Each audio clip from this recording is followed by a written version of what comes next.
Ocean here. Are you the guy that paints them? Yes, I am that guy. I'm Guy Harvey. Nice to meet you. Nice to meet you. Great. What inspired you to paint so many fish? Well, I grew up in Jamaica, that's where I'm from, and I loved to go fishing with my parents. Fished all the time when I was a kid, and it inspired me to not only dive and to look at fish, but also to paint them. I've been studying this book, The Old Man and the Sea by Ernest Hemingway. Have you heard of it?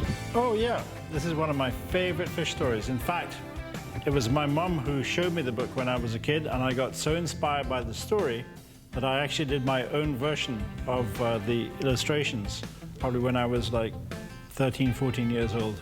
What's your favorite fish?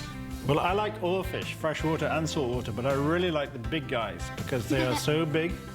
They're majestic, they're powerful, they're enduring. I'm inspired every time I see a marlin jumping or underwater, just because of their color and their size and their speed. I grew up painting fish, I grew up diving with them, looking at them all my life. In fact, I studied them formally, so I have a PhD in fish biology. So I've learned all about their anatomy, their physiology and their ecology. And so that gives me the ability to paint them correctly, or with authenticity, we say. So does that make you Dr. Fish? Well, I guess so. And a lot of people think I have fish skills because I spend so much time underwater, but to really understand fish, you have to spend time in their environment. And of course, you can't keep a marlin in captivity, you can't keep some of the big sharks we see in captivity, so we have to go into their world to learn more about them and to really appreciate their magnificence. I heard you like to help fish. How can I help? That's a great question. You can learn more about fish, you can share your knowledge with your family and your friends, and then you can take action. You can support one of many different research or conservation organizations.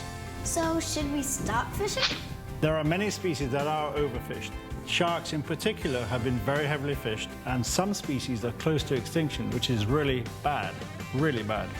So yes, we should start fishing many species of sharks. But other fish grow fast and reproduce themselves, replace themselves very rapidly, like dolphin fish or tunas, and they can be fished sustainably. Well, thanks for sharing our art with us. Well, thanks for coming to visit my studio today, and good luck with your diving course. Thank you. Alrighty. Bye.